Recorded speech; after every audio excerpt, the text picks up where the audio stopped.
अस्सलाम वालेकुम, welcome to the healers. उम्मीद करता हूँ कि आप सब ठीक ठाक होंगे। आज के इस सेशन में हम बात करेंगे कि कुछ पेशेंट्स बार बार कंप्लेन करते हैं कि उनके हाथ पाँव जो है उनमें जलन का एहसास रहता है, समटाइम सुन्न हो जाते हैं, चूंटियाँ रेंगने का एहसास होता है या सुइयाँ चुभने का एहसास जो है वो पाँव के अंदर होता है, या समटाइम जो है वो हाथ पाँव से सेक निकलने लग जाता है, या फिर हाथ पाँव जो है वो अचानक से ठंडे होने शुरू हो जाते हैं। इस तमाम इशू को जिसकी मैंने अलामत आपको एक्सप्लेन की है, ये तमाम बेसिकली अलामत हैं पेरिफेरल न्यूरोपैथी की। और पेरिफेरल न्यूरोपैथी क्या है कि आमतौर पे हमारे जो हाथ और पाँव की जो सेंसेस हैं बेसिकली ये इनको ट्रांसमिट कर रही होती है कुछ ख़ास किस्म की नर्व्स, असाब हैं बेसिकली, या नसें हैं जो यहाँ से सिग्नल लेके हमारे ब्रेन तक जाती हैं, और फिर ब्रेन से कुछ नर्व्स जो है वो सिग्नल लेके हमारे हाथों में और पाँव की तरफ जो है वो मूव करती है। आमतौर पे हाथ और पाँव को एक्सट्रीमिटीज़ कहा जाता है। तो अगर एक्सट्रीमिटीज़ में यानी हाथ और पाँव सुन्न हो रहे हैं, या सुइयाँ चुभने का एहसास है, या जलन या ठंड का एहसास आना शुरू हो जाता है समटाइम, और अनकंफर्टेबल पेशेंट फील करता है, तो ये पेरिफेरल न्यूरोपैथी हो सकती है। पेरिफेरल न्यूरोपैथी का सबसे जो अहम कॉज है वो बेसिकली डायबिटीज़ है, या अनकंट्रोल जो है वो ब्लड ग्लूकोज लेवल है। तो एक पेशेंट जिसको लॉन्ग टर्म जो है अगर एक पेशेंट जो कि डायबिटिक है, चाहे उसको डायबिटीज़ टाइप 1 है चाहे डायबिटीज़ टाइप 2 है, बट उसका जो शुगर लेवल है या ब्लड ग्लूकोज लेवल है वो काफ़ी अर्सा से अनकंट्रोल है, और वो परहेज़ वगैरह नहीं कर रहा है, और उसने अपने डायबिटीज़ को प्रॉपरली कंट्रोल नहीं रखा हुआ है, तो उससे ये हमारी जो नर्व्स हैं ये डैमेज होना शुरू हो जाती हैं। जब नर्व्स डैमेज होती हैं तो इस तरह के साइन एंड सिम्टम मिलते हैं। तो अगर ख़ास तौर पे ये अलामात हाथ का सुन्न होना, नंबनेस है ना, झुनझुनी होना, हाथ में खारिश होना, पाँव में खारिश होना, या फिर हाथ पाँव जाने से ठंडे या गर्म होना शुरू हो जाना, जलन का एहसास, सेंक निकलना, तो ये तमाम अलामात बेसिकली पेरिफेरल न्यूरोपैथी की हैं। और अगर ये आपको डायबिटीज़ है और आपका शुगर लेवल जो है वो कंट्रोल में नहीं है, तो मोस्ट प्रोबेबल कि ये डायबिटिक न्यूरोपैथी हो सकती है। इसके अलावा समटाइम यही अलामात जो हैं वो किसी स्पेसिफिक वाइटामिन डिफिशिएंसी से भी एसोसिएट हो सकते हैं, और समटाइम यही अलामात जो हैं किसी न्यूट्रिएंट डिफिशिएंसी से भी रिलेटेड हो सकते हैं। तो इसके लिए दायरा है, अगर आपको ये इस तरह का कोई इशू आता है तो आपको फौरी तौर पे कंसल्टेंसी की ज़रूरत पड़ती है। बट अगर आप डायबिटिक हैं और डायबिटिक न्यूरोपैथी है, तो फिर थोड़ा सा मैं आपको और बताता चलूँ जो ख़ास अलामत इसमें हो सकती हैं। सबसे पहले तो हाथ पाँव की जलन के साथ साथ जो आपका जो डाइजेस्टिव सिस्टम है, निज़ाम में इन्हज़ाम है, इसके अंदर भी इश्यूज़ आना शुरू हो जाते हैं। ख़ास तौर पे जो आपका खाना है वो देर से डाइजेस्ट होता है, आपका पेट जो है वो डिस्टेंड रहता है, फूला हुआ रहता है, फ्लैचुलेंस या गैस अफारे का जो एहसास है वो आना शुरू हो जाता है। तो दूसरी सूरत ये भी हो सकती है कि आपका जो आप जो है अक्सर औकात जो है वो आपको डायरिया की शिकायत रहती है। तो अगर आपको इस तरह का इशू है और आप डायबिटिक भी हैं, तो ये ज़्यादा चांसेस है कि ये डायबिटिक न्यूरोपैथी की वजह से हो रहा है, तो ये कॉम्प्लिकेशंस जो हैं वो बढ़ती जाती हैं। थर्ड नंबर पे जो आपका यूरिनरी ब्लैडर है, यानी समझ लें कि पेशाब की जो थैली है ख़ास तौर पे, उसके अंदर भी दिक्कत आना शुरू हो जाती है। तो अगर ख़ास तौर पे डायबिटिक न्यूरोपैथी की बात की जाए तो उसमें पेशेंट को बाज़ औक़ात तो ये एहसास होता है जैसे वो वॉशरूम जाने के बाद भी मुतमिन नज़र नहीं आता, उसे लगता है कि अभी और ज़्यादा उसको हाजत की ज़रूरत थी, और सम टाइम जो है वो अनकंट्रोल जो है यूरिनेट कर देता है, तो यानी उसको पता भी नहीं चलता और उसका पेशाब जो है वो निकल जाता है। तो अगर इस तरह की सूरत हाल बन रही है तो ये भी एक डायबिटिक न्यूरोपैथी की या पेरिफेरल न्यूरोपैथिक से एसोसिएशन इसकी हो सकती है।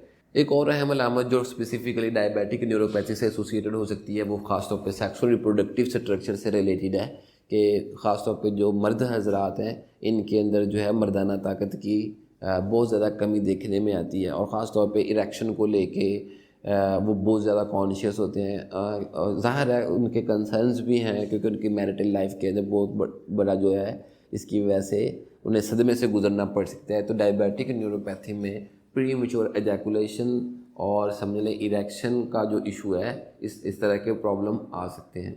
तो ज़ाहिर है फिर अगर इस तरह की सिचुएशन डेवलप हो रही है तो आपको फौरी तौर पे एक अच्छे फिजिशियन से कंसल्टेंसी की ज़रूरत पड़ती है।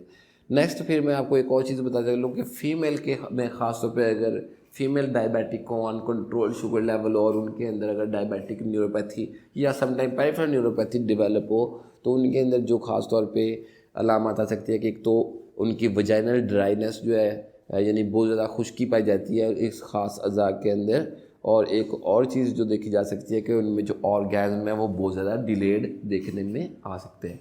तो लास्ट फेज़ जो है हमारी वो आमतौर पे ट्रीटमेंट फेज़ होती है। तो बेसिकली मैं दोबारा से एड्रेस करना चाहूँगा कि होम्योपैथी में किसी भी पैथोलॉजिकल कंडीशन के साथ जो है वो मेडिसिन एसोसिएट नहीं होती है, बल्कि जो है कुछ ख़ास किस्म की स्पेसिफिक अलामात हैं जिनके साथ मेडिसिन को रिलेट किया जाता है।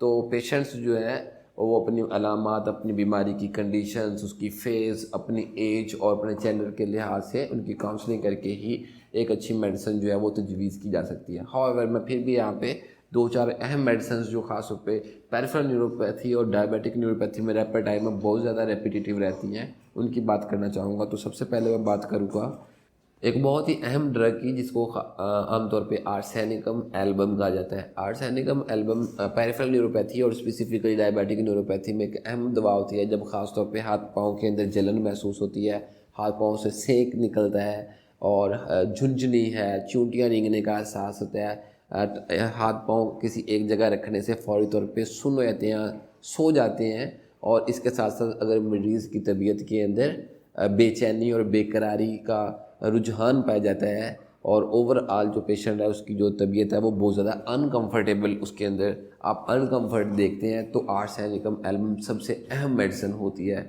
आर्सेनिकम एल्बम को आमतौर पे 30 पोटेंसी के अंदर भी इस्तेमाल करवा सकते हैं और 200 पोटेंसी के अंदर भी प्रिस्क्राइब की जा सकती है। बट थोड़ा सा चेंजेस के साथ अगर 30 पोटेंसी में इस्तेमाल करेंगे तो 5 कतरे 2 बूंद पानी के अंदर मिक्स करके आप 3 टाइम इस्तेमाल करवाएंगे।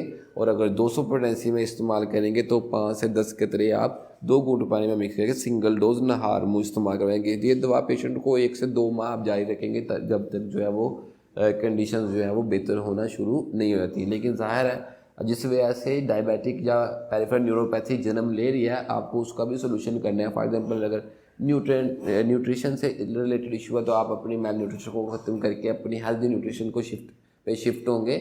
और अगर खुदा न खास्ता किसी विटामिन की डिफिशिएंसी है तो उस विटामिन को अपनी डाइट का पार्ट बनाएंगे। और अगर डायबिटीज़ की वजह से ये प्रॉब्लम डेवलप हो रहा है तो फिर ज़ाहिर है आप अपने शुगर लेवल को भी कंट्रोल करेंगे, ताकि ये जो डायबिटिक न्यूरोपैथी या ये जो सेंसेशन है या आपके नर्व्स है ये जो जितनी डैमेज हो चुकी हैं वो उसे इम्प्रूव किया जा सके और मज़ीद डैमेज होने से भी रोकी जा सके।